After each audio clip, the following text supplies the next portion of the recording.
Welcome back to Almost Live here at Streaming Media West 2016 in Huntington Beach. I'm here with Matt Smith. Matt is one of the perennials that we interview, and he goes from company to company. Oftentimes the company he goes to work for gets acquired by a larger company, and then he leaves to go to another company.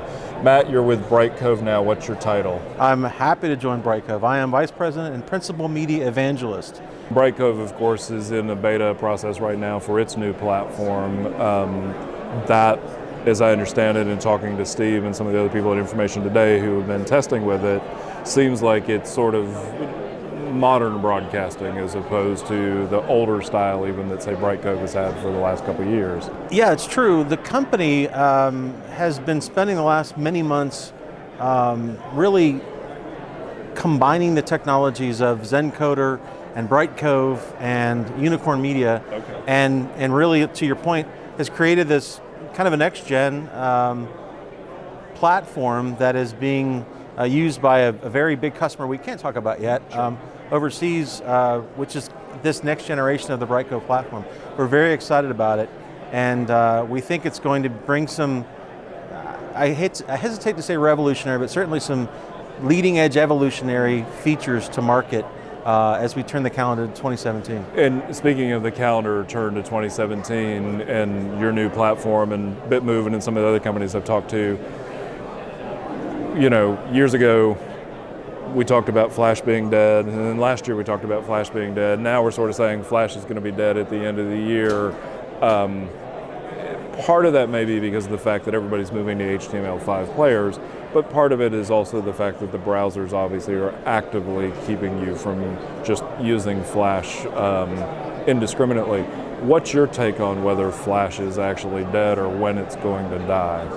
Well, I think there's some forcing functions here. So Google has said that Chrome 55 will no longer support Flash. Right. What that means is if you get a video page, or I'm sorry, a page with a video player, you'll have that broken puzzle icon. Right, you can click to invoke it, but I think any product manager worth his or her salt will say that's a horrible user experience. And the same is true. Safari now with OS 12 is doing the exact same thing. You have to actively. Right. Firefox is kind of a little bit in the middle, and then you've got some of the ad networks who are saying we're no longer going to support it. You know, and I think that's really the big.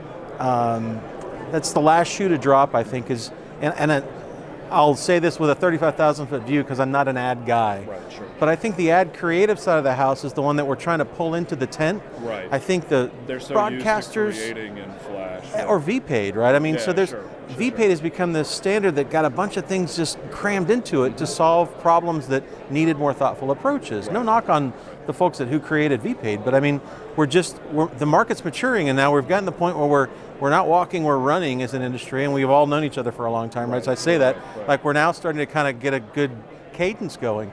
And VPAID solved a problem that has gotten more complex, and we need more thoughtful approaches to that. And that's what VPAID 3 brings and some of these newer technologies. But my observation is that companies like ours and big media brands that we service and some we don't, and others do kind of have their head on a swivel, and they're like, I see that month of December on my calendar. Right. Me and my teams are working toward that, but I hear a lot that they're trying to grab the creative guy and go, look, I can't take this ad that Coca-Cola's bought and run it on network in this format. I need HTML5. Exactly. So I think it's going to be a sprint to the finish, but I think I don't think we're going to leave any video. There will be some video players left behind, unfortunately. I'm sure there will be. Yeah. But again, and we're trying to be proactive, and we've had a cadence of reaching out to our customers to say, this deadline's coming, engage us, we'll help you. In the not too distant few weeks, I'll write a manifesto on the death of Flash, why it's happening, what it means, and all the different elements as hopefully a pre-Thanksgiving homage to this friend that we've dealt with, but Steve Jobs didn't like very much. Yeah, absolutely. So speaking of that, let's talk about some other technologies. Dash, VP9. You know, where do we sort of sit in the industry with some of these technologies? So Dash, I think, has become pretty vibrant, right? There's a industry forum that we see at some of these shows, and many friends and colleagues that work in there. I think is maybe more than 80 people or 80 organizations that are part of that industry forum. So that's great, and that means people are helping to to populate this and talk about it and engage people that aren't video specialists, right? And kind of explain to them what it is. But largely, my experience has been that Dash is gaining some traction in Europe and in Asia Pac. And here in the States, we're aware of it. We have people that talk about it. It's something I hear some media brands say, do you do Dash? It's kind of on the list of things. But it's not necessarily a deal breaker. No, not yet. But having said that, and we'll talk about HLS next, one of the ideas, of course, in the early days of Dash was the ability to have an MPEG-2 transport stream capability.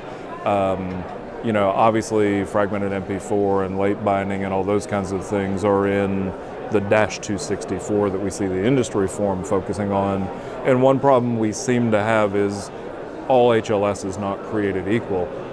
Is there a possibility Dash will solve that, or will we still live in a universe where you've got everything HLS and everything else?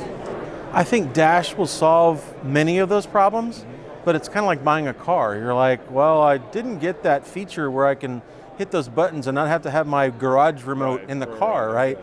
But I got the leather seating I wanted, and I got those power mirrors. So it's like one of those, or another analogy, you squeeze the balloon in one place or another, right? You're getting a lot of what you wanted, but not everything. Okay. You can't be happy. And I mean, again, it's part and parcel of this wonderful industry we're part of. We're very thoughtful and we solve problems as we go, but sometimes it's not all things to all people. I mean, it's kind of like, trying to feed my 11-year-old right now. She won't eat certain things. She might like carrots today and not tomorrow. Okay. So talk about HLS, because obviously, the idea that a couple years ago that Android was going to support HLS, sort of it became the de facto standard, but in reality, we still seem to have problems with HLS to multiple device types. Well, absolutely. So HLS on Android has become this hodgepodge because of the way that the OS is fragmented among carriers and among handsets and manufacturers, and I jokingly call it the Windows of mobile because it's this matrix management thing that reminds me of my days at Yahoo when I tried to hit these many Nokia phones and this many LG phones. Anyhow, Android's not dissimilar in that it does support HLS, but to your point, different types and different flavors, different but operating system versions. Yeah. So it's become tricky. I think Apple's made things a bit simpler with their support of fragmented MP4, but it doesn't get us across the finish line. So I think it begs for this idea of dynamic packaging. Okay. So there's some static packaging that's happening in the industry, and on my panel, the gentleman from Viacom was talking about static packaging and taking that mezzanine file and creating renditions as they go. Dynamic packaging being, I've still got that mezzanine file, and I'm going to create a stream for Tim, a stream for Matt, and a stream for this guy, so that you're applying the right things to the right people at the right time.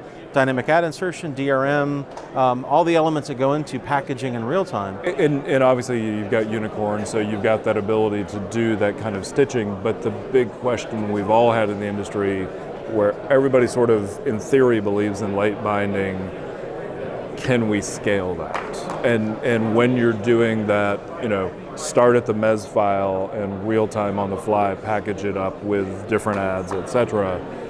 Do we reach a point where there's a limitation that we wouldn't have if you sort of prepackaged like Viacom's talking about? I personally have seen it done in practice.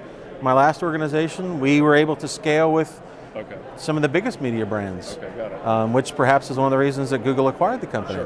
Sure. So in practice, it can be done. It's an engineering challenge, and I think it's a viable path forward. And what does that mean if it's an engineering challenge? It's an engineering challenge from an infrastructure standpoint or from a workflow standpoint? Well, not so much infrastructure, because the delta now is that the infrastructure is there. Okay. So if you've got an AWS or even an Azure or a Google Cloud, you've got the ability to go this way and this way. So infrastructure is not a problem. Okay. It's writing the technology that says, this person's requesting this stream, this person's requesting this stream, but 1,000 people are over here requesting this event that just spun up. That could be your Thursday night NFL stream on Twitter. Sure. So your infrastructure adjusts to that. Yeah. I know I just got a little dibble-dabble here and there, but I've got a massive requirement over here, a growing requirement, and you just scale accordingly. which is... I'm oversimplifying. No, absolutely. But it's an works. interesting potential play if you think about RTMFP and some of these other sort of peer-to-peer approaches. That stuff may have some legs in that model down the line. Oh, Obviously, sure. not the way they were implemented before, but if they were engineered correctly. So. Sure. I mean, well, dynamic edge packaging gets even, more interesting if you own that piece of the last mile. Then it gets really interesting. Absolutely. I mean, if you go back to my early days, like Mark Cuban said, if we just enabled multicast networks, we would have gotten past all I was having that conversation on the plane yesterday with somebody about that. So we were talking about Shark Tank, and I mentioned that particular thing. So last question, monetization.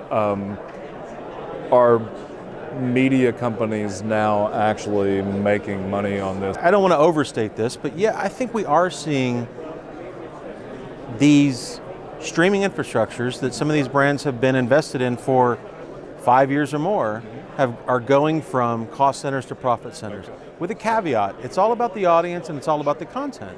So if it's a hit, if it's content people want to watch and a brand they're familiar with and they know how to get to it, then yes, they are getting CPMs that approach 20 bucks. Okay. Even in the local TV market that I served previously, which a lot of people say it's a tough nut to crack. But in market size from DMA1 down to DMA30, say a Charlotte, you're seeing in the higher ones, obviously higher CPMs, closer to 30, closer to maybe $10. But TV stations that are monetizing their newscasts, they're making money off of these streams. And then even I'd go to a small market not far from me in Tyler, Texas, where there was an affiliate who said, we really can't drive a viable CPM model for our streams yet. We have faith. They were going out and they're selling the ad break to the local Chevy dealer, and they'd put up a slate with their branding and their information, and maybe even contact someone for a special internet rate. And I thought it was a real creative way to, at a minimum, offset the cost and maybe make a little bit of premium off it. And also get the consumer used to seeing those commercials in there. And that's the important thing, Tim, is that they're engaging with viewers, not unlike the whole Twitter NFL experiment, engaging with the audience where they want to be, right? On that device, on a tablet or on a smartphone. Nice. Or in some cases, these stations are even building Roku channels and channels on a Samsung Smart TV. Right. Awesome. Matt, as always, fascinating. Matt Smith, now with Brightcove. Again, this is Streaming Media's Almost Live at Streaming Media West 2016. Thanks for joining us.